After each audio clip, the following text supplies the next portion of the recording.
Bonjour à tous, ravi de vous retrouver dans Smart Job. Quel rendez-vous emploi RH de Bismart. C'est tous les jours, du lundi au vendredi, et c'est en direct. Débat, analyse, expertise et vos rubriques habituelles, bien entendu. Bien dans son job aujourd'hui, on s'intéresse au mentoring entre entrepreneurs. Ce n'est plus un concept, c'est très concret. On en parlera avec un mentor qui lui-même a d'ailleurs été mentoré. On en parlera avec lui dans quelques instants. Smart et réglo, le droit, rien que le droit.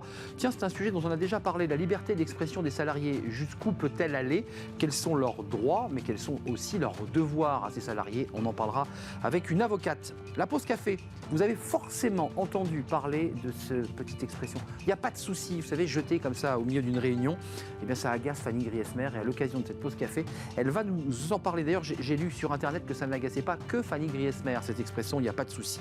Le cercle RH, c'est un grand entretien aujourd'hui avec Denis Père, qui est un entrepreneur militant. Il est évidemment très connu, il a créé Croissance Plus, il est entré au Nasdaq en 1994 avec son succès Business Object. Il sort un livre, Le Contrat Mondial, qui est un livre programmatique pour sauver nos emplois manufacturiers, rééquilibrer ce libre-échange. Et on en parlera avec lui, évidemment, il sera question de souveraineté dans quelques instants avec Denis Père. Et puis dans Fenêtre sur l'emploi, Amélie Favre-Guittet nous donne quelques conseils pratiques. Ça sera du recrutement pour transformer son stage en CDI. Et ça sera évidemment à la fin de notre émission. Tout de suite, c'est bien dans son job.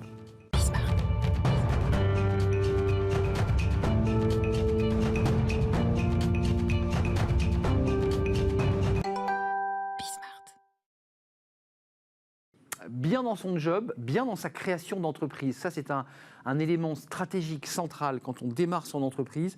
Parfois, on est un peu seul, on est un petit peu angoissé, on est évidemment au carrefour de plein de choix stratégiques. On va parler aujourd'hui, vous l'aurez compris, du mentoring entre entrepreneurs. On en parle avec Antoine Vettès. Bonjour Antoine. Vous êtes CEO et cofondateur de Hubslide, plus de 120 salariés, c'est ça? À l'été, ouais. Une belle aventure humaine, puisqu'on va en parler avec vous. Vous êtes aujourd'hui membre du réseau Entreprendre Paris, vous êtes mentor, vous accompagnez des entreprises, une en particulier, puisqu'on en fait une sur une durée très longue. Mais ce qui est très intéressant dans votre histoire, c'est que vous avez été mentoré. Comment ça s'est passé, ça? Tout à fait. Quand on a monté l'entreprise en 2009 avec mon associé Philippe Chazalon, on a très vite entendu parler du réseau Entreprendre Paris, qui est un réseau associatif d'entrepreneurs qui nous a accompagnés. En fait, on a été mentorés par plusieurs entrepreneurs, dirigeants d'entreprises qui nous ont fait bénéficier de leur expérience. Et à un moment, on s'est dit, à nous maintenant de rendre ce qu'on a eu. Mais Antoine, quand vous avez créé cette entreprise, maintenant c'est une belle entreprise qui se développe, mais à son démarrage, on démarre, c'est le cas de plein d'entrepreneurs, dans un petit bureau, parfois dans son garage, on se débrouille. Quels sont les conseils que vous a donné ce mentor et que vous n'avez jamais oubliés et qui vous ont vraiment servi à grandir? En fait, on aborde tout un tas de thématiques. Alors, c'est vrai qu'il y a des conseils qui sont donnés. Je pense qu'il y a aussi une posture d'écoute et d'accompagnement. C'est-à-dire que ça permet de prendre du recul. Comme vous le dites, on est souvent seul. Moi, j'ai la chance d'avoir été... On a été deux au début. Donc déjà, à deux, on se soutient. Mais quand on est seul, c'est un moment où on peut prendre un peu de recul, partager un peu ses émotions, comment ça va en ce moment. Par exemple, ça va être des questions très simples comme ça, très psy au début. Et ensuite, en fonction de l'expérience du mentor, on va pouvoir toucher effectivement des thématiques plus business. Alors, vous êtes accompagné, mentoré. Ça dure combien de temps, ce mentoring? Et vous avez d'ailleurs contact encore avec ce mentor? Oui, alors on a eu plusieurs mentors, on en a eu 3 ou 4 en tout, et on est toujours évidemment en contact avec eux. On a passé du temps avec eux, on a passé presque 5 ans. Donc la première fois 1 année, et ensuite on est parti pour 3 ans. Là aujourd'hui, c'est moi qui mentore, et ça dure 1 an. Voilà. 1 an. Ouais. Vous êtes à la tête d'une entreprise qui vous prend du temps. Vous êtes à Paris, mais vous êtes aussi à Londres, à Singapour, à Berlin, me semble-t-il. Bref, vous êtes un chef d'entreprise surmené. Vous sanctuarisez 2 heures, voire plus, par mois pour ce mentoring. Pourquoi c'est quoi? Vous renvoyez, vous redonnez ce que vous avez reçu? Il y a un peu ce concept de réciprocité qui est cher au réseau Entreprendre et qui me parle à titre personnel. Je suis assez heureux de pouvoir donner de mon temps. Effectivement, 2 heures par mois, c'est beaucoup. Il faut les placer dans l'agenda. Mais c'est quelque chose qui me procure tellement de plaisir que ça se fait et ça se trouve très facilement en fait. Quand vous dites du plaisir, ça veut dire qu'il s'installe un climat de confiance, de lien, de complicité. C'est quoi l'histoire du mentoring? Ouais, exact. Exactement, c'est-à-dire que ça commence par une relation qui peut paraître unilatérale au début ou très orientée pour le mentorer, on va passer du temps avec lui, mais au final, très vite, le mentor aussi se nourrit des échanges. On rencontre des entrepreneurs qui ont des parcours fous, avec des idées parfois nouvelles, de générations différentes de la nôtre. Donc au final, c'est vraiment très bilatéral. Vous avez eu plusieurs expériences, je crois, des entrepreneurs de plus de 50 ans qui avaient une carrière professionnelle. Et puis là, je crois que l'entreprise que vous mentorez, c'est plus jeune. Exactement. J'ai mentoré des gens par le passé un peu plus âgés, là un petit peu plus jeunes. Là aujourd'hui, j'accompagne une entreprise qui s'appelle Vitascience, qui est une petite start-up tech, une petite pépite qui accompagne les lycéens dans l'apprentissage du code informatique. Ils sont 8 ou 9, 8 développeurs et le fondateur. Donc pour l'instant, c'est vraiment très produit et on réfléchit à comment commercialiser le produit. Juste, on a encore un tout petit peu de temps, mais j'aimerais qu'on soit concret. Qu'est-ce qu'on évite comme bêtise aux entrepreneurs qui sont jeunes, ou moins jeunes d'ailleurs, mais qui démarrent? Qu'est-ce que vous leur évitez comme erreur? C'est une bonne question. Ça va dépendre effectivement des thématiques qu'on aborde. Il y a une thématique qu'on aborde assez souvent dans le cadre de la création d'entreprises, c'est l'humain, c'est les relations humaines, le recrutement. Souvent, c'est des entreprises qui recrutent. Donc, moi, ce que je peux leur partager, c'est mes retours d'expérience que j'ai vécu, mais dans une posture assez humble au final, parce que le but, c'est pas de lui donner des conseils assez directifs, c'est plutôt de lui partager, moi, mon vécu, lui poser des questions et voir comment ça peut s'inscrire dans son projet. Ça peut être des thématiques assez concrètes. Nous, on est dans le logiciel. On s'était beaucoup posé de questions sur le prix de notre logiciel, le pricing. Et bien sûr. Et là, je me souviens où on met le curseur. Où est-ce qu'on met le curseur et c'est des débats. La concurrence, comment on se situe. La concurrence, le prix de revient, la valeur qu'on crée. Enfin, il y a plein de thématiques, plein de façons d'aborder le sujet. Je me souviens d'un échange très riche qu'on avait eu justement avec nos mentors à l'époque sur ce sujet. Et il a résolu le problème ou alors parfois il ne le résout pas, mais il vous éclaire. Il nous met en mouvement. Voilà, il nous met en mouvement, il nous fait avancer dans la réflexion et tout ça, c'est hyper riche. Comment vous le définiriez finalement, ce mentor, sorte de papa, de grand frère, il y a un mélange d'humain dans tout ça. Il y a beaucoup d'humains. Il peut vous appeler, excusez-moi, est-ce que 2 heures, bon là vous les avez sanctuarisés, c'est 2 heures tous les jeudis, mais à un moment donné il est dans une angoisse totale. Complètement. Il vous dit Antoine, je suis en galère. Complètement. C'est ce que je lui ai redit jeudi dernier, de ne pas hésiter à m'appeler avant la prochaine session en fonction de son actualité, parce que l'actualité d'un entrepreneur, elle n'attend pas le rendez-vous du mois d'après, elle avance vite. Donc ça, c'est une disponibilité, un engagement qu'on prend aussi en tant que mentor à être disponible en cas d'urgence aussi avec le mentoré. Vous invitez ceux qui nous regardent et qui sont dans votre situation, c'est-à-dire chef d'entreprise, l'entreprise cartonne, vous avez, de vous jeter dans le bain du mentoring. Ouais, alors je pense que c'est quelque chose d'assez personnel. Moi qui me nourris, je ne sais pas si ça convient à tout le monde, mais en tout cas pour ceux qui aiment rencontrer des entrepreneurs, qui aiment partager, transmettre, je pense qu'aussi il y a vraiment une notion de transmission. Clairement. Il faut y aller. Juste avant de nous quitter, comme vous êtes quelqu'un de pudique, vous nous avez dit, moi ça m'apporte tellement, parce que je donne bien sûr, mais je reçois. Qu'est-ce que vous recevez ? Je reçois des parcours, des points de vue différents. Je reçois. Il vous challenge en quelque sorte. Bien sûr, ça va dans les deux sens et très souvent je repars avec des idées que je peux même mettre en pratique dans mon entreprise. Ça, c'est des choses qui arrivent assez souvent. C'est un jeu de vases communicants en fait. On échange, on reçoit, on donne, on reçoit. Complètement. Et on grandit ensemble finalement. Et on grandit ensemble. Et voilà, la notion de transmission est forte. Vraiment, c'est quelque chose. Je pense que l'expérience qu'on a. Si elle est bien amenée, si elle est encore une fois pas dans une posture de conseil, mais plus de partage, où l'entrepreneur prend ce qu'il veut, elle est hyper intéressante pour le mentorat. Juste un dernier mot sur l'aspect pratique, parce que les chefs d'entreprise, j'ai pas le temps, je ne peux pas dégager ce temps. Vous l'avez fait en visio de toute évidence, j'imagine, pendant le Covid. En période normale, hors tempête, on va où? On va dans l'entreprise, dans les lieux neutres. Est-ce que c'est intéressant aussi de sortir un peu le patron on a un peu tout fait avec mon associé. Je me souviens de réunions dans des cafés pas très loin de vos studios d'ailleurs. Là, avec mon mentoré, dès que possible, je vais lui proposer de venir à mon bureau. On a des salles qui sont confortables pour ça. Il y aura peut-être plus de place que dans son petit garage, comme vous disiez. Et ça le sort aussi de son environnement. Ça le sort de son quotidien, exactement. Et c'est hyper important de casser aussi le rythme, notamment pour ce côté psychologique. Comment ça va, Léo? Mais c'est vrai qu'on ne le dit jamais assez, la solitude de l'entrepreneur sur des choix qui, une fois que c'est fait, paraissent évidents. Mais choisir son prix, ses locaux, choisir un collaborateur, chaque choix est décisif. Exactement. Et c'est des échanges qui sont vraiment extrêmement intéressants et je suis ravi de pouvoir aider les mentorés autant que je peux. On était ravis de vous accueillir, Antoine Vettès, CEO et cofondateur d'Upslide. C'est votre société, vous l'avez fondée avec un associé, vous n'étiez pas totalement seul. Voilà.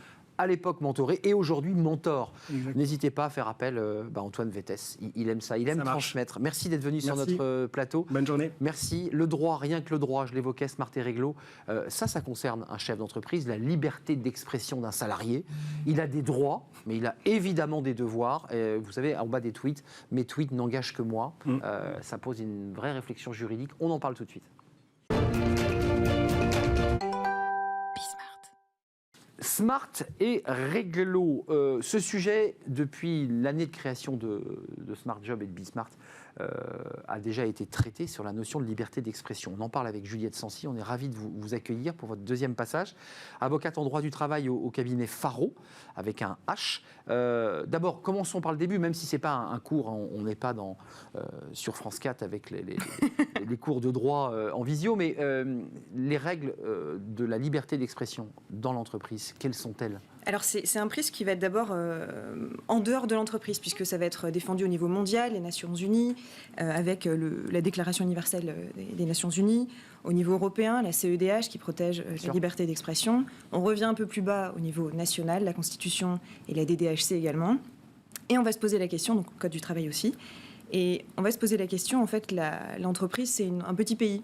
Et on va se demander quelle loi s'applique dans ce petit pays. Et en fait, ça va être une ligne de crête, on va le voir, entre cette liberté d'expression qui est consacrée à tous les niveaux et ce qu'on a le droit de faire ou pas dans le cadre du pouvoir de direction de l'employeur et qu'est-ce qui peut sanctionner ou pas au sein de son entreprise. Alors, il y a des règles générales, vous venez de les préciser. Il y a des règles générales en matière de diffamation, notamment ça concerne les journalistes en particulier, mais pas seulement. Dans l'entreprise, on fonctionne comment ? Par cas particulier, il y a un principe général ou on n'est que sur de la jurisprudence ? Alors, le principe, c'est la liberté d'expression. On va considérer que par principe, on est libre. On a le droit de s'exprimer à la fois sur ses conditions de travail. Ça pourrait être la critique de conditions de travail, de la politique commerciale. Globalement, il y a un principe de liberté. Les deux choses qu'on a le droit de faire précisément, c'est parler de ses conditions de travail, les critiquer. On va le voir dans une certaine limite, mais les critiquer, et aussi dénoncer les actes illicites auxquels on est confronté. On rentre dans le cadre du lanceur d'alerte, là. Exactement. Donc on dénonce une situation de pollution ou de détournement d'argent. Alors, il y a eu des cas médiatiques. Enfin, je veux dire, ce rédacteur en chef qui avait critiqué son N+1 sur Facebook, et malheureusement, il y avait des amis dans le réseau. Là, vous avez choisi Galliano. Là aussi, ça a des incidences terribles. C'était particulier parce que ça a été vraiment une restriction de la liberté d'expression. Ah oui. Alors, c'était des propos qui étaient, d'une part, il y avait une partie qui était, alors c'était contre les Asiatiques et une autre partie qui était antisémite, donc c'était vraiment très très fort. Hors contexte professionnel, puisqu'il le disait de mémoire. Exactement. À la terrasse d'un bar. Donc ce qui a été considéré, c'est que c'était une atteinte très forte à la liberté d'expression. En revanche, on l'a mise dans le prisme de l'intérêt de l'entreprise, qui évidemment, quand on a un couturier star qui va se prononcer avec des propos aussi intolérables, on ne peut pas ne rien faire. Et donc dans ce cadre-là, on avait considéré qu'il y avait eu une vraie atteinte à l'entreprise et que dans ce cadre-là, on pouvait les sanctionner. Juste pour rester dans l'actualité, l'image de ce joueur Ronaldo mondialement connu qui déplace la bouteille de Coca. J'ai vu que le cours de bourse de Coca avait chuté. On est là aussi dans la possibilité pour la marque de dire mais la liberté d'expression de ce joueur en conférence de presse est venue heurter l'image de l'entreprise qui d'ailleurs par ailleurs sponsorise l'événement. Alors là pour le coup je pense que c'est plus du contractuel, c'est-à-dire du sponsoring, etc. Et je pense que c'est plus de ce côté-là qu'il y a eu des engagements ou non, et donc on n'est plus dans le salariat. Mais on ferme la porte. Il y a les règles de Facebook, de Twitter, parce que des collaborateurs, quand on lit des tweets, vous en lisez comme moi, mes tweets n'engagent que moi. C'est suffisant ou pas, ça, cette petite phrase ? Alors oui et non. C'est-à-dire que, de manière générale, encore une fois, on est toujours dans ce principe de liberté d'expression qui va avoir des possibilités d'être... des exceptions. On est en France, on adore les exceptions. Il y a un principe et après, il y a des mais. Exactement. Donc, principe liberté d'expression, deux exceptions. Alors, la formule est assez intéressante, c'est caractère injurieux, diffamatoire ou excessif. Donc ça, c'est une des exceptions. L'autre, je vais la traiter très rapidement, mais globalement, c'est ce qui est lié à vos fonctions. Quand vous êtes cuisinier, quand vous créez des choses pour votre entreprise, il y a des données. c'est ce qu'on appelle la confidentialité. C'est des choses qu'on va de toute façon devoir protéger. Et donc, effectivement, on ne peut pas révéler la recette d'une recette secrète, par exemple, sur les réseaux. Donc ça, c'est normal. Une marque de textile qui fait une photo de la collection avant l'heure. Voilà, c'était la fameuse jurisprudence petit bateau. Exactement. Avec une salariée qui avait posté sur son compte privé. Licenciée. Hein. Exactement, licenciée. Alors en fait, toute la question de la liberté d'expression, elle se pose au moment du licenciement, parce que il va y avoir cette liberté d'expression, on va être sanctionné, voire licencié pour être allé trop loin. Et c'est au moment, devant les juridictions, on va dire attendez, mon licenciement, il n'est pas justifié, j'avais le droit de dire ça.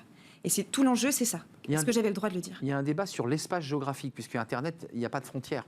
On peut tout à fait faire un tweet assis sur son canapé de sa maison en critiquant son entreprise, et on n'est pas dans l'entreprise, et pourtant on la critique. Donc c'est compliqué, le numérique est en train un petit peu de transformer tout ça. Alors, il y a vraiment une notion qui a été dessinée par la jurisprudence, notamment avec Facebook, parce que les gens aiment beaucoup parler sur Facebook. Et donc, toute la nuance, ça va être le public et le privé. Et donc, si c'est public, on va partir du... Il faut l'inscrire, on est d'accord. Hein. Alors, même en l'inscrivant, pour moi, même en l'inscrivant, si c'est quelque chose qui va vraiment à l'encontre... on peut être aussi attaqué. Voilà, mais simplement si la société peut démontrer que ça va à l'encontre de ses principes ou de sa politique, etc. D'accord. Donc ça veut dire que même lorsqu'on distingue, c'est mon compte privé, je fais ce que je veux dessus, s'il y a dans le réseau, public, s'il publie sur sa page, l'entreprise peut dire non, il nous diffame ou il nous attaque. Exactement. Il nuit à notre image. Donc en fait, vous, l'avocate, c'est un travail vraiment de jurisprudence pour compulser. C'est au cas par cas. C'est au cas par cas. Donc il y a un principe général et ensuite au cas par cas en fonction. Il faut que l'entreprise soit capable d'expliquer qu'elle a été évidemment que son image a été ébranlée. Oui, bien sûr, il faut expliquer en quoi c'est fautif parce que c'est tout l'enjeu, hein, c'est du disciplinaire. On va dire pourquoi ce comportement-là, ces affirmations-là, ces déclarations sont fautives. On risque quoi d'ailleurs en peine maximale évidemment? Alors pour le coup, c'est vraiment en dehors de la diffamation, mais sinon c'est tout simplement le licenciement pour faute grave ou pour faute lourde. La faute lourde, la différence entre la faute grave et la faute lourde, c'est l'intention de nuire. Donc j'avais des jurisprudences où on avait traité l'employeur de gros nuls et incompétents sur les réseaux. Pas gentil. On avait traité un management de gros bœufs. Voilà, ce genre de choses, c'est pas tolérable et c'est normal et c'est pas choquant. En revanche, il va y avoir toujours une ligne de crête entre qu'est-ce qu'on a le droit de dire, qu'est-ce qui relève simplement... Ce que vous avez cité là, ça relève du motif de licenciement? Oui, c'était un abus. On a considéré que c'était un abus. En revanche, par exemple, si c'est simplement des critiques formulées de manière objective, je suis pas d'accord, voilà pour quelle raison. Sur un ton correct. Voilà, c'est toujours la nuance du respect finalement. Et la manière dont on le dit. Tout à fait. Un dernier mot, Juliette, ou pas? Mais écoutez, on a fait le tour. Alors presque, on n'a jamais fait le tour du droit du travail, vous le savez. C'est clair, mais je sens que vous allez revenir. Merci Juliette, avocate en droit du travail au cabinet Faro, sur ce principe de liberté qui est très large, mais qui finalement, à certains égards, peut être restrictif puisqu'il y a beaucoup d'exceptions à la règle. Donc faire attention à ce qu'on publie. Et à ce que l'on dit. Exactement. Et à comment on le dit. Et à qui on le dit, c'est ça le plus important. Et à qui on le dit. Et un management de gros bœuf, on peut le dire autrement. Ça peut Exactement. être beaucoup plus empoulé, beaucoup plus littéraire. Tiens, justement, on va parler un petit peu pas de littérature avec Fanny Griesmer dans sa pause café, mais des expressions orales qu'on utilise comme ça. Il n'y a pas de souci. Ça agace Fanny Griesmer. Je suis sûr que ça vous agace aussi. Vous savez, ce collaborateur qui vous dit non, mais il n'y a pas de souci, il n'y a pas de souci. On en parle.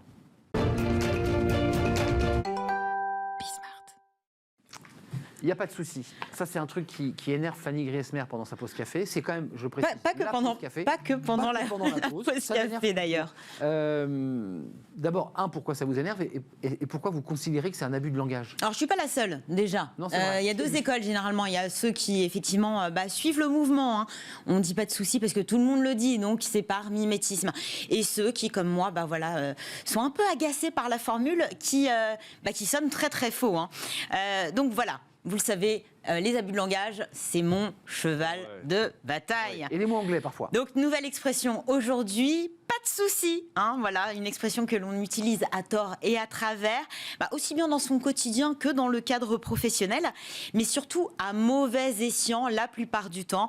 Donc, le souci, le vrai, c'est qu'il finit par accrocher l'oreille. Et moi, il me l'accroche vraiment et ça fait mal. À ce point-là? Eh oui. Alors, l'occasion pour moi aujourd'hui de remettre les points sur les i, et ça tombe bien, le mot souci en comptant.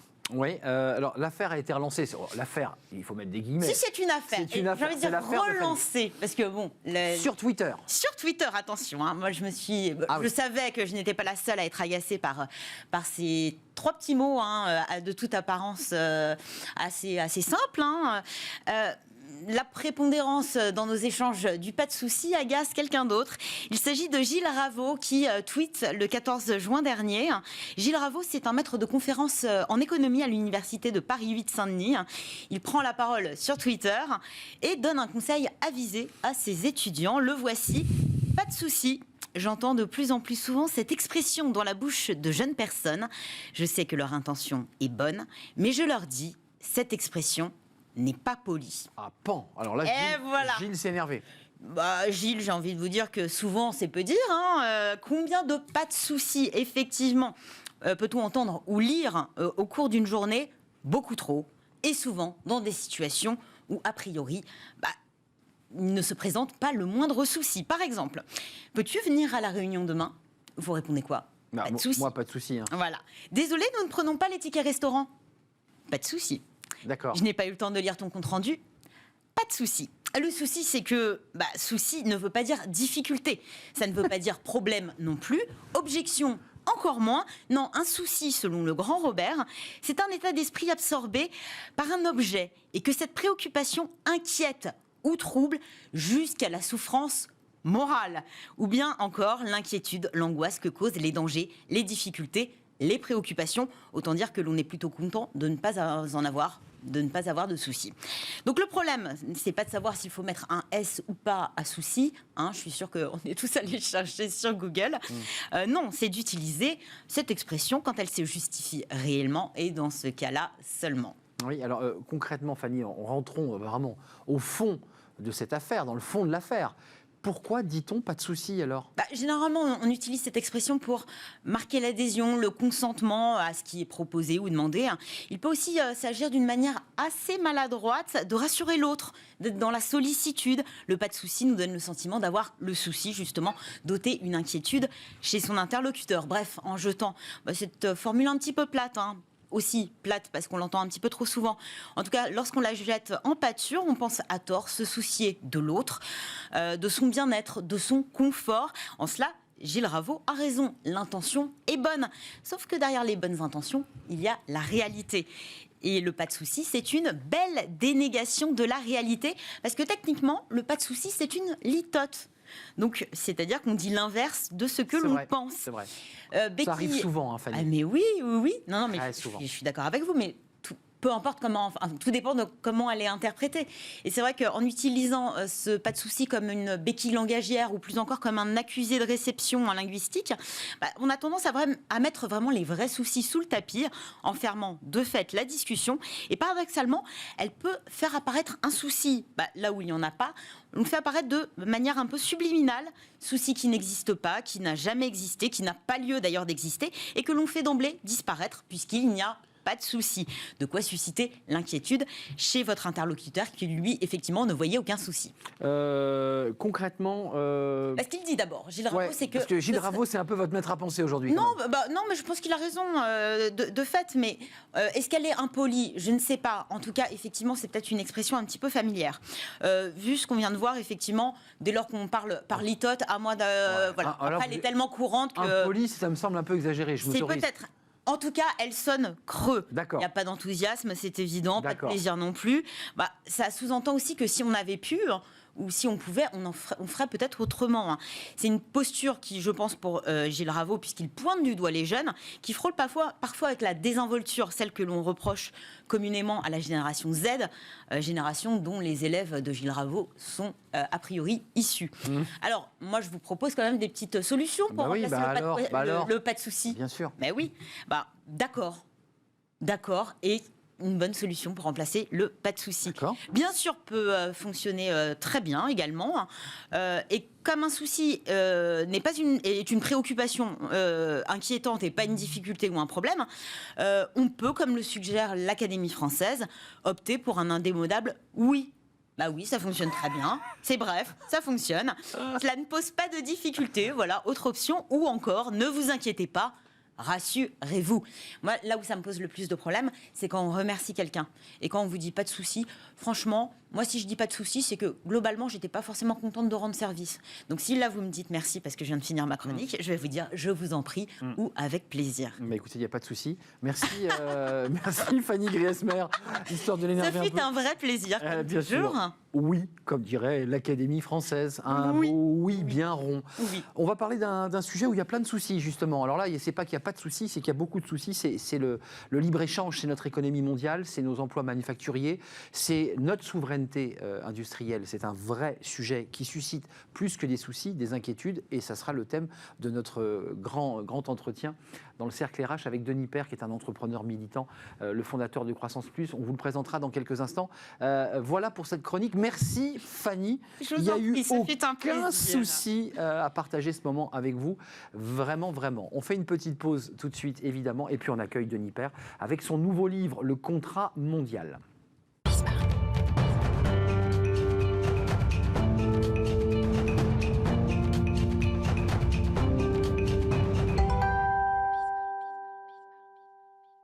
Le Cercle RH, un grand entretien aujourd'hui à la rencontre d'un entrepreneur militant. C'est comme ça qu'il se présente. On va en parler avec lui. Denis Père est venu sur le plateau. Bonjour Denis Père. Bonjour. Ravi de vous accueillir dans Smart Job. Vous êtes venu avec sous le bras votre livre, Le Contrat Mondial, pour que l'humain et la nature soient enfin au cœur de la mondialisation. C'est un très très beau thème. Mes propositions pour préserver nos classes populaires et notre souveraineté, édition First. On parlera de vous parce que vous parlez de vous dans ce livre, de toute votre histoire, de votre relation à l'entrepreneuriat, aux créations d'entreprises, à la relation à votre famille, à ce que ça implique de travail et de labeur que de créer sa boîte et de devenir un des personnages les plus populaires. En 1994, vous êtes dans les journaux américains comme l'entrepreneur qui a cartonné avec Business Object. Mes propositions pour préserver nos classes populaires, notre souveraineté, c'est quoi? C'est vous vous lancez dans la campagne présidentielle, Denis Père? Ça y est, vous ne l'avez pas encore dit, et c'est ici que vous allez nous le dire? Non, pas encore. Mais par contre, j'ai voulu effectivement prendre la parole pour raconter ce que j'avais vu en fait en matière de transition énergétique en particulier. Je développe des solutions de stockage d'énergie depuis quelques années à base d'eau, de solutions en circuit fermé, de solutions industrielles avec des turbines hydroélectriques, des solutions qui sont fabriquées qu'on remet dans le réseau, exactement, pour gérer l'intermittence des énergies renouvelables. On n'a pas toujours du soleil, on n'a pas toujours du vent, donc il faut ce type de solution. Et on est en compétition. Donc nos solutions sont fabriquées en Occident, en l'occurrence en France ou aux États-Unis, puisque j'ai des projets là-bas aussi. On est en compétition directe avec des solutions qui sont fabriquées dans les pays émergents et en particulier en Chine. Des solutions de batterie en particulier. Le process commence en République démocratique du Congo avec des enfants qui travaillent dans les mines. De l'esclavage, du semi-esclavage. Du semi-esclavage, voire de l'esclavage même, on peut le dire. Et ensuite, le process continue en Chine où les conditions sont un peu meilleures, mais pas bien meilleures. D'ailleurs, on a vu récemment que pour la fabrication des panneaux photovoltaïques, on fait appel à de la main-d'œuvre forcée ouïghour. Il n'y a pas de syndicat libre en Chine. Il est difficile de se faire payer son salaire quand il n'est pas payé, etc. Donc on voit bien qu'il y a des différentiels de normes sociales qui sont considérables entre nos pays et les pays émergents et la Chine en particulier, et ça crée un environnement de concurrence fortement déloyale. Des différences aussi en matière de normes environnementales. Alors on commence à s'en préoccuper avec la fameuse taxe carbone aux frontières, ou l'ajustement carbone aux frontières. Ce que vous préconisez d'ailleurs dans votre livre. Complètement, ce que je préconise dans mon livre. Je pense que c'est une très bonne chose. C'est pas simple à mettre en place, mais c'est indispensable pour rééquilibrer la compétition entre les entreprises occidentales et les entreprises des pays émergents et chinoises en particulier. Vous avez quand même vécu une success story, je le redis, parce qu'il faut le rappeler. 94 Business Object, capitalisation en bourse, le Nasdaq, vous réussissez, tout vous réussit, création de Croissance Plus, il y a quand même chez vous, parce que vous le racontez quand même, vous ne vous êtes pas contenté de créer de la richesse et de la valeur et de créer des emplois. Vous avez envie de prendre votre place dans le débat, je dirais, économico-politique. C'est vrai, ça? Oui, c'est complètement vrai. J'ai jamais réussi à être qu'un entrepreneur. J'ai toujours eu besoin d'être aussi un militant. Quand je voyais des situations qui me semblaient inacceptables, ce qui était le cas effectivement au moment de la création de Croissance Plus, où nos entreprises étaient menacées dans leur existence même par une loi qui pénalisait ce qu'on appelle les stock options. Alors, il y avait l'ISF et puis les stock options. Il y avait les deux. Il y avait l'ISF qui me pénalisait moi à titre personnel, l'ISF déplafonné, qui taxait un patrimoine virtuel, qui rapportait rien, et puis les charges sociales sur les stock options qui faisaient qu'on devait payer des charges sociales considérables et qui pouvaient faire passer l'entreprise du profit à la perte et qui démotivaient considérablement aussi les employés qu'on cherchait à associer à la création de richesse. Je voudrais raccrocher le partage, cet échange que l'on a ensemble dans ce grand entretien avec ce qui s'est passé hier. Il y a le président de la République qui, à l'issue d'une élection régionale manquée, va à Douai pour aller inaugurer une usine qui n'existe pas encore, faut-il le préciser, à la rencontre des dirigeants de Renault, une super structure de fabrication de batteries.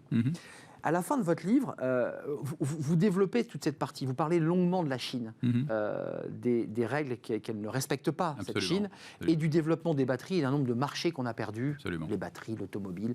On va y revenir. Est-ce qu'il n'est pas en train d'un peu de nous vendre du rêve, le président Macron, lorsqu'il va sur ce site, sans nous dire que l'actionnaire principal, c'est Envision, qui est une société chinoise, qui a une filiale japonaise, qui a des parts dans Nissan.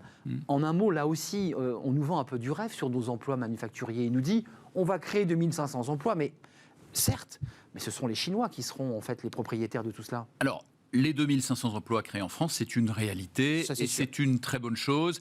Et je crois malheureusement qu'avec les règles actuelles du commerce international, on n'a pas le choix.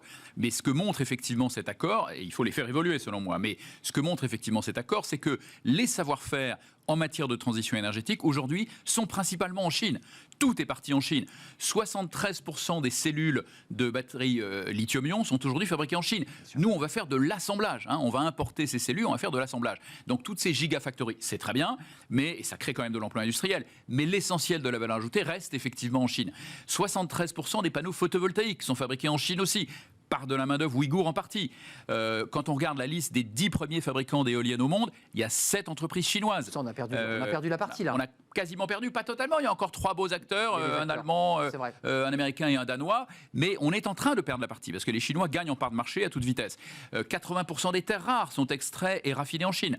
La Chine a une capacité de production de véhicules électriques de 8 millions de véhicules. C'est équivalent à la somme des États-Unis et de l'Europe. Donc on voit bien que la Chine a pris un leadership considérable. Elle l'a fait en ne respectant pas effectivement les accords de l'OMC, c'est-à-dire en forçant des transferts de technologie forcés, en subventionnant massivement. En subventionnant, vous le dites, considérés comme stratégiques. C'est le triple dumping que vous Voilà, évoquez. c'est le triple dumping. Et en utilisant effectivement des normes sociales et environnementales qui sont extrêmement basses. Et ça, elle avait le droit de le faire. C'était pas interdit. On a à un moment donné décidé de mettre en compétition des environnements occidentaux qui avaient 150 ans d'histoire sociale, 50 ans d'histoire environnementale, avec des pays émergents qui avaient une histoire très très courte dans ce domaine-là, qui avaient une histoire industrielle très courte, et donc de fait des normes sociales et environnementales beaucoup plus faibles. Vous évoquez le triple dumping avec des salaires 75 à 5 fois inférieurs aux nôtres. Vous évoquez aussi une administration, parce que vous le dites d'une manière très précise dans ce livre, une forme de suradministration qui ne produit pas grand-chose d'efficace. C'est comme ça que vous le dites. Oui. Est-ce que c'est perdu ? Est-ce que nos emplois manufacturiers, c'est-à-dire la bataille qui va peut-être se dessiner à la présidentielle de 2022, c'est-à-dire garder nos emplois sur le territoire, faire du local, créer en France, produire en France, ce que vous nous décrivez là, c'est pas perdu parce que la France a la chance d'avoir les Français. Les Français sont des gens extrêmement créatifs, extrêmement entreprenants quand on les laisse s'exprimer. Mais c'est vrai qu'effectivement, on est face à une double peine en France. On est face à une première peine qui est effectivement un État omniprésent, un État très coûteux, qui pénalise effectivement la production en France. Les impôts de production français sont 2 fois supérieurs à la moyenne européenne. Le gouvernement actuel s'en est rendu compte. Il a commencé à les baisser. Il a baissé de 10 milliards. Mais c'est pas suffisant. Il faut les baisser de beaucoup plus. Donc ça, c'est le premier problème. On a un État beaucoup trop coûteux, beaucoup trop lourd, beaucoup trop bureaucratique. Et ça pénalise fortement l'industrie. Et puis la deuxième source de pénalisation, la deuxième peine, c'est effectivement des accords de commerce internationaux, ce fameux libre-échange déséquilibré et sans éthique, c'est comme ça que je le qualifie, qui est un problème qui touche l'ensemble des pays occidentaux, mais avec la double peine, ça nous fait spécialement plus mal. Vous le soutenez, ce libre-échange. Vous dites il a été créateur de richesse pendant longtemps. Aujourd'hui, il est un élément de déstabilisation. Pour le dire simplement, puisque... Je le dis, c'est un livre programmatique. Je suis persuadé que des candidats vont ouvrir ce livre et vont se dire tiens, il y a plein d'idées incroyables. Vous dites la perte d'emplois manufacturières en France sont d'abord dues à la France. Il faut arrêter de dire en permanence c'est de la faute des autres. Pourquoi la France a fait ce choix qui, excusez-moi, sans pointer du doigt un tel ou un tel, mais néanmoins, qui est responsable de cette espèce de désastre industriel? C'est une responsabilité collective de l'ensemble des dirigeants politiques sur les 40 dernières années, qui n'avaient pas de compréhension nécessairement des fonctionnements de l'industrie et qui ont privilégié toujours plus d'impôts, toujours plus de charges, toujours plus de réglementations, qui ont lourdement pénalisé l'industrie. Il y a un ancien directeur du FMI qui s'appelle Jacques Delarosière qui a publié un livre récemment qui s'appelle 40 ans d'égarement économique. Il décrit très très bien tous ces mécanismes. On a perdu par exemple la moitié de nos ETI, nos entreprises de taille intermédiaire, entre 1980 et maintenant. Et ça nous manque. Et ça nous manque, bien sûr. C'est une étude de l'Institut Montaigne qui dit ça. Donc on a effectivement beaucoup perdu d'emplois industriels. On est aujourd'hui, en termes de poids de l'industrie dans le PIB, on est à 11%. C'est-à-dire que c'est le même niveau que la Grèce, qui n'a aucune tradition industrielle. Vous C'est le dites, plus bas d'Europe. Espagne, Italie, dans le livre. Espagne, Italie sont devant. Il faut le rappeler. Ils sont à 14 et 15%. Ils sont au-dessus de nous. Ils sont au-dessus de nous parce qu'ils n'ont pas fait ces erreurs-là. Ils subissent aussi ce libre-échange déséquilibré et sans éthique, mais ils ont réussi à préserver les emplois industriels parce que leur économie est un peu plus compétitive, qu'ils sanctionnent beaucoup moins l'industrie, la production manufacturière. Il y a quelque chose dans votre livre et dans la façon dont vous racontez votre histoire, parce que c'est de votre histoire dont il est question à travers vous, que vous avez aussi mûri, mué. Vous dites aujourd'hui, je ne peux pas imaginer de créer mon entreprise, cette entreprise de récupération d'énergie, voilà, avec le modèle micro-step, parce que c'est exactement ça dont il est question. Vous dites, je ne peux pas créer cette boîte sans y mettre de la qualité de vie au travail, de l'intégration de gens en difficulté. Vous avez évolué. Est-ce que j'ai évolué? Je ne sais pas. J'ai toujours eu un peu cette dimension. Quand j'ai créé Business Object il y a pas longtemps, j'avais associé avec mon associé, d'ailleurs Bernard Liotto, la totalité des salariés au capital. Avec ce fameux mécanisme de stock option, ils devenaient tous actionnaires. Ce qui a posé problème à la fin, d'ailleurs. Ce qui a posé problème à la fin, puisqu'effectivement, l'État, à un moment donné, n'avait pas compris. Oui, mais là, il y a une notion sociale d'intégration. Et là, effectivement, je vais encore plus loin. Avec l'âge, effectivement, j'essaye, effectivement, j'ai peut-être pris conscience un peu plus de ces choses-là, et j'essaie de faire des choses qui sont beaucoup plus bénéfiques socialement. Mais il y a quand même deux mots qui ressortent dans le sous-titre voulu par l'éditeur, et ce n'est pas anodin, c'est classe populaire et souveraineté. Vous vous réappropriez ces deux mots. La classe populaire n'est pas allée voter au régional. Absolument. Où elle aurait voté pour le Rassemblement national qui développe des thèses sur le local, sur le produit en France. Comment ces classes populaires, on les sauve d'un chômage de masse? Les classes populaires, effectivement, sont les grands perdants de cette mondialisation déséquilibrée et sans éthique. On a vu les conséquences politiques aux États-Unis, puisqu'il s'est passé exactement la même chose aussi. Le Trumpisme, tout le Middle West s'est vidé. Le Trumpisme, effectivement, jusqu'à la prise du Capitole il n'y a pas très longtemps. On l'a vu en Angleterre, on l'a vu en France, effectivement, avec la montée du Rassemblement national. Et maintenant, une abstention très inquiétante qui peut dégénérer à un moment donné. Comment est-ce qu'on les sauve? On remet en place des règles beaucoup plus équilibrées. On fait en sorte que quand on a des normes sociales élevées comme on l'a dans les pays occidentaux, on n'est pas une concurrence déloyale de la part des pays émergents et de la Chine en particulier. Comment on l'impose aux Chinois, c'est la question?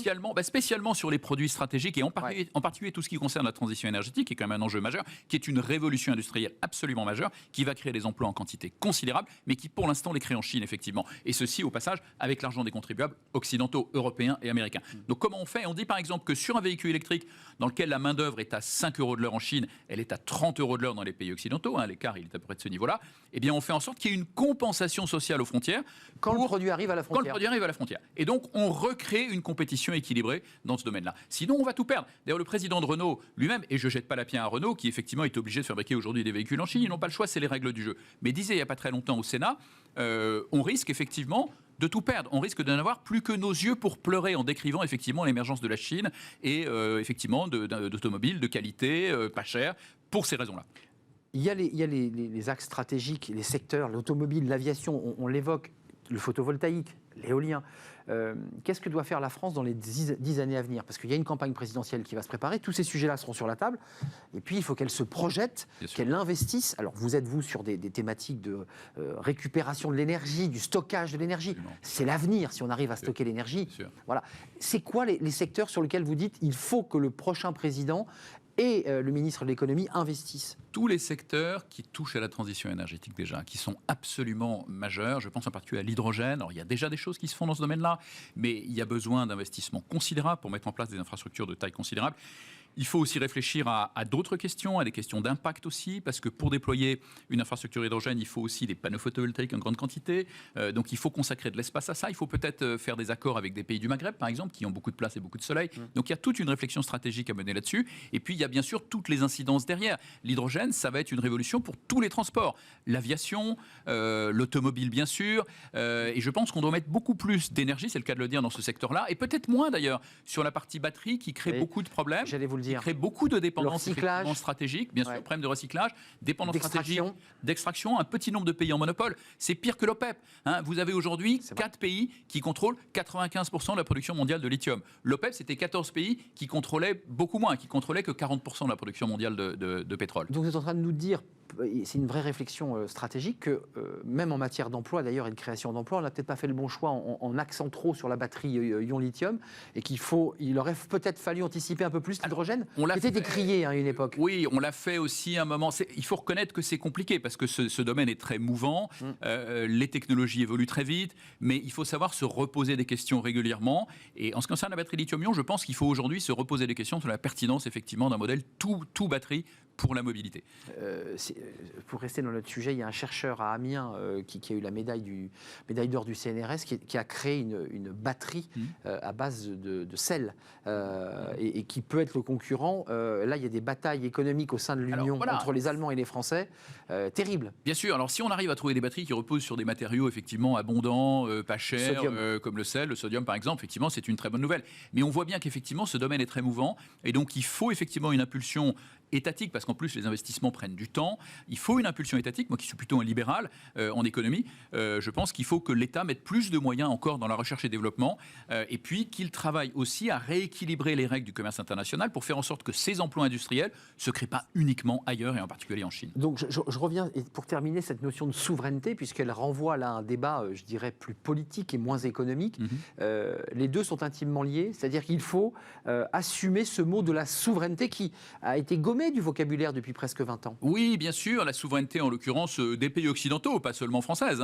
Moi, ce que je dénonce, c'est une perte de souveraineté aujourd'hui de l'ensemble des pays occidentaux. Ce que je décrivais tout à l'heure, la domination de la Chine sur la transition énergétique, ça touche tout le monde, ça touche tous les pays occidentaux, l'Europe et les États-Unis. Donc il s'agit d'essayer effectivement de récupérer notre souveraineté dans ce domaine-là pour maîtriser notre avenir. Aujourd'hui, effectivement, des technologies d'avenir qui sont au cœur de nos nouveaux réseaux électriques, nous ne savons pas les fabriquer. Nous ne savons pas les fabriquer. Donc on crée des dépendances considérables à des puissances étrangères qui ne sont pas forcément des puissances amies. On voit bien le comportement de la Chine. On voit bien que la Chine est dans une démarche pour essayer d'imposer un autre modèle qui est hostile à la démocratie. Donc aujourd'hui, il faut une alliance des démocraties libérales, démocraties occidentales, qui partagent toutes les mêmes valeurs, qui partagent le respect de l'homme, le respect de la nature, de façon à faire en sorte que ces valeurs-là, elles soient au cœur du commerce international. J'imagine que vous avez été sensible aux propos de Joe Biden qui disait mais il y a des pénuries d'emplois aux États-Unis. Puis Joe Biden, vous avez vu, a pris un petit air en disant mais et si on les payait plus, Vous l'avez vu. Bien sûr. Et c'est intéressant, ça, cette idée-là aussi sur ces questions d'emploi. Oui. Si on les payait plus. Alors, bien sûr, si on les payait plus. Ça existe en France, ce débat-là aussi. Ce débat, on l'a en France aussi. Il faut quand même se rappeler qu'on a en France ce sujet-là aussi. Les États-Unis, récemment, effectivement, ont utilisé de l'argent public pour essayer d'aider à faire face à la pandémie. On versait des chèques directement aux ménages, aux foyers. Et il fallait le faire. Je pense que c'était indispensable. Donc, ça a créé effectivement des comportements qui ne sont pas les plus vertueux, très rationnels d'un point de vue économique, ou quand vous gagnez plus d'argent parce que l'État vous verse de l'argent, on le dépense. Et puis surtout, on n'a pas besoin de travailler, on a moins besoin de travailler, donc on sait très bien que c'est aussi un sujet. On connaît ce problème en France très très bien. On sait très bien qu'il y a un certain nombre d'aides sociales qui, cumulées, font en sorte qu'on a plus intérêt à rester à la maison qu'à aller travailler. C'est le débat de la réforme de l'assurance chômage. Et c'est le débat, et pas seulement, du plafonnement aussi des aides sociales à un moment donné, pour faire en sorte qu'on ait un vrai intérêt à travailler à 80 ou 90% du SMIC, par exemple. Donc ce débat, on le connaît très très bien en France. Cela dit, effectivement, il faut que les emplois soient bien rémunérés. Mais quand vous avez une économie dynamique, moi je l'ai vécu dans la Silicon Valley il y a quelques années, quand vous avez une économie dynamique, les salaires y montent. Moi j'ai vu des surenchères, j'ai vu les employés qui arrivaient dans l'entreprise et qui avaient leur longue liste, leur shopping list de critères. Voilà, moi je veux qu'il y ait un baby-foot, moi je veux qu'il y ait une salle de sport, moi je veux qu'il y ait une salle de sport, je veux qu'il y ait une assurance santé parce qu'aux États-Unis c'est un sujet important, une crèche, de qualité, une crèche, exactement. Et donc on voit bien quand l'économie est là, et bien il n'y a aucun problème pour bien rémunérer les salariés. Vous êtes optimiste parce que le contrat mondial c'est pas une mince affaire, c'est le titre de votre livre. Enfin, je veux dire, un contrat mondial, ça veut dire qu'il faut être capable, avant de nous quitter, de remettre autour de la table les acteurs. Les Chinois, vous nous le dites, n'ont pas envie. Comment on fait, hormis par la taxe carbone qui va évidemment enchérir le prix de leurs produits à faible main-d'œuvre, à main-d'œuvre à bas coût, comment on fait là avec les Chinois concrètement Parce que tout le monde se pose la question. Je pense que cette alliance des démocraties libérales qui pèse plus de 50% du PIB mondial et donc à peu près autant les exportations chinoises. Au-delà de l'Union donc. Et de nature, bien sûr. Pour moi, c'est l'Union européenne et les États-Unis à minima, plus des pays périphériques amis comme le Japon, Singapour, Taïwan, l'Angleterre, la Nouvelle-Zélande, l'Australie, etc. se réunissent, ils partagent tous les mêmes valeurs, ils ont tous le même problème aujourd'hui. Ils sont tous confrontés à ce problème de dépendance par rapport à la Chine, en particulier sur la transition énergétique, mais pas seulement. Et donc, ils sont capables de se réunir. Récemment, on a vu la capacité des Américains en particulier, qui ont pris un leadership fort, sur la taxation, sur l'impôt minimal. Oui. On a bien vu que ça a marché. On a commencé par le G7, ensuite on l'applique au G20. On voit bien qu'on est capable de mener de front ensemble un certain nombre d'actions de ce type-là. Une sorte d'encerclement de la Chine, quoi. Une gouvernance économique mondiale centrée sur des valeurs auxquelles on croit, avec un dialogue très constructif avec la Chine. Au passage, moi, je considère la Chine non pas du tout comme un ennemi, mais comme un partenaire important. Et un marché, vous le disiez. Et un marché, bien sûr, aussi important, à condition que les règles du jeu soient respectées, qu'il n'ait pas de comportement comme ceux qu'ils ont eu ces dernières années. Mais bien sûr que la Chine est un partenaire important, mais avec laquelle on est capable de discuter et d'imposer effectivement de nouvelles règles qui sont le respect de nos valeurs, tout simplement. Le respect des hommes, le respect de la nature, qui font partie de nos valeurs depuis 150 ans. Et puis c'est bon pour l'économie, vous le dites aussi, parce que des salaires qui montent, une qualité de vie au travail qui est meilleure, c'est bon pour l'entreprise, c'est bon pour le business aussi, il faut le dire. Bien sûr. Merci Denis Père, c'était un vrai plaisir de vous accueillir sur le plateau. Le contrat mondial, c'est votre dernier livre, édition First, mes propositions pour préserver nos classes populaires et notre souveraineté. Ceux qui sont candidats à la présidentielle, je vous le dis droit dans les yeux, lisez donc ce livre, il vous sera très utile. Président et CEO, je voulais quand même le préciser, de Nature and People First, qui est le stockage d'énergie, qui est un vrai sujet d'avenir. Merci d'être venu sur notre plateau. On termine notre émission avec Fenêtre sur l'emploi. Vous savez, Amélie Favre-Guittet, vous la connaissez, elle est incontournable. Elle nous donne quelques conseils pour passer du stage au CDI. Ça, c'est un autre sujet. Et c'est tout de suite.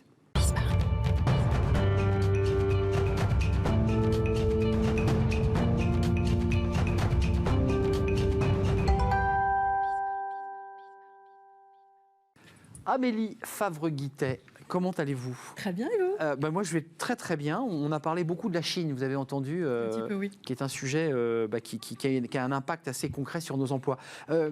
L'emploi, ça démarre souvent par un stage. Et ça peut conduire, on le sait, au CDI. Au Saint Graal. Au Saint Graal, qui d'ailleurs, vous avez vu, qui est remis en question le CDI. On remet le CDI en question. Comment on fait pour passer du stage au CDI ? Comment on fait ? Vous avez une baguette magique dans votre poche ? On a du bon sens. Bon, alors aujourd'hui. Comment on fait ? Alors déjà, pendant son stage ou son alternance, les deux sont valables, l'idée, ça va être de bien préparer le terrain. D'un point de vue du comportement, d'un point de vue des missions, de comment on va être avec ses collègues, avec les clients, avec les fournisseurs. On doit être irréprochable. Et on doit, pendant son stage ou son alternance, glisser l'info qu'on a très très envie de rester par la suite et si possible en CDI. Donc on se fait remarquer sans se pousser du col. Oui. C'est un peu ça.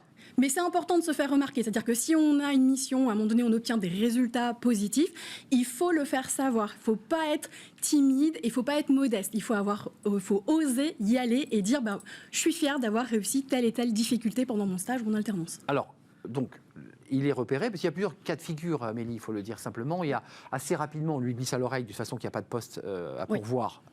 Donc là, qu'est-ce qu'il fait ? Alors, s'il n'y a pas de poste à pourvoir, il va garder quand même un bon contact avec ses collègues et avec son manager. On va éviter de partir en claquant la porte.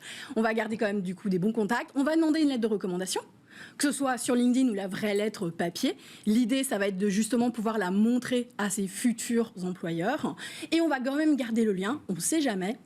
Si l'ancien employeur a besoin pour un CDD ou pour autre chose, c'est toujours cool de rester en bon contact. Tiens, on sait qu'il y a ce garçon, parce qu'il y a des opportunités, des déblocages de postes, des départs. Et puis c'est l'effet boomerang en RH, le fait de recruter quelqu'un qui était à un moment donné stagiaire ou salarié il y a quelques temps, si on a gardé un bon lien avec lui, on va le recontacter beaucoup plus facilement. Il connaît la boîte. Ouais, et puis ça va plus vite dans le réseau. Qu'est-ce que tu penses d'un tel, on n'a pas besoin de le recruter.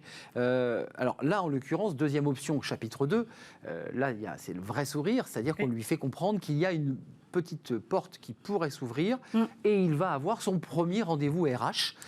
Et en général, c'est pas rien dans la vie d'un jeune ou une jeune fille, un jeune garçon. On arrive un peu tendu quand même dans ce rendez-vous. On est un peu stressé parce que le RH a aussi cette posture un peu de vie ou de mort sur l'ensemble des salariés. Un peu silencieux, un peu... Voilà. Donc en fait, c'est pareil. On va retracer le parcours qu'on a eu pendant son stage ou son alternance. Pourquoi on a été embauché ? Qu'est-ce qui a plu dans notre personnalité ? Qu'est-ce qu'on a réussi ? Moi, c'est un peu le système du PPF que je donne souvent. C'est le passé, présent, futur. Donc on va réexpliquer toutes les missions qu'on a réalisées. Je suis né... non, quand même pas. On va peut-être pas aller jusque-là. Mais au moins, c'est...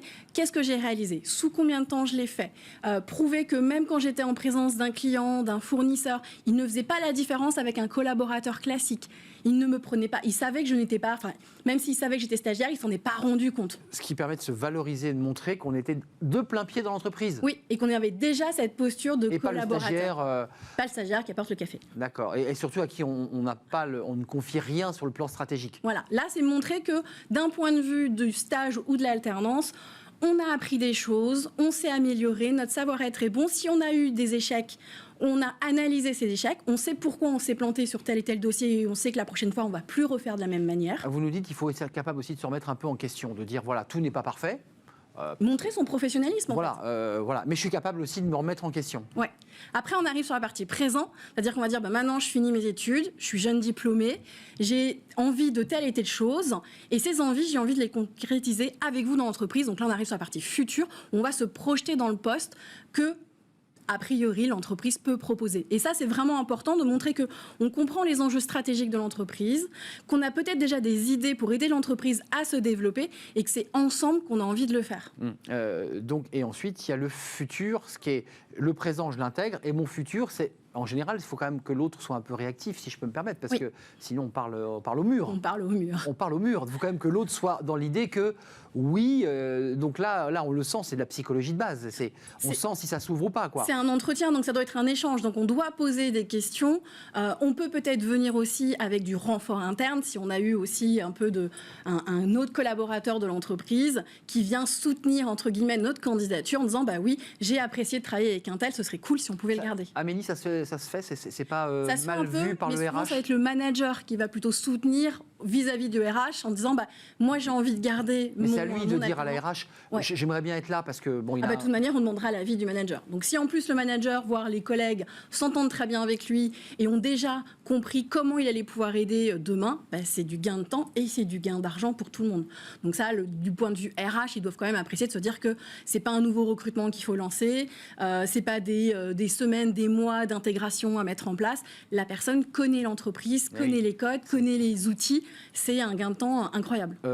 La chronique, votre chronique aujourd'hui, c'était du stage au CDI. Il faut quand même être assez modeste aussi. Ça peut être aussi du stage au CDD. Tout à fait. Parce qu'il arrive parfois que le DRH vous dise bon, nous, ça a marché, on vous aime bien, on a envie de jouer un petit morceau de chemin, mais ça sera un CDD. Oui. Et là, en général, on ne refuse pas. Alors tout dépend. Ça dépend de l'état de. Ça dépend un peu de si on a, parce que dans l'idée on s'est aussi testé sur autre chose sur le marché, sûr. Donc on va jouer un peu la balance du pour et du contre. Nous typiquement chez nous, on a passé une étudiante qui continue ses études, on lui a fait un CDD étudiant. Amélie, un CDI même étudiant. Un CDI étudiant, Talent Management, n'oubliez jamais cette marque, Amélie Favre-Guittet. Merci en tout cas pour vos chroniques, vos éclairages et toutes les idées et la fraîcheur avec lesquelles vous portez toutes ces idées, Talent Management, et puis le soutien que vous avez sur LinkedIn, parce que vous nous suivez de près. C'est un vrai plaisir. Merci Amélie. On se retrouve peut-être la semaine prochaine. D'ici là, portez-vous bien, évidemment, vous qui nous regardez, vous qui réagissez. Merci à Fanny Griesmer, merci à Pauline Gratel et à Louison. Merci à Benjamin pour la réalisation et à Amanda pour le son. Voilà, nous sommes complets. Merci à vous, merci de votre fidélité. Je serai là demain en direct, rassurez-vous. Bye bye.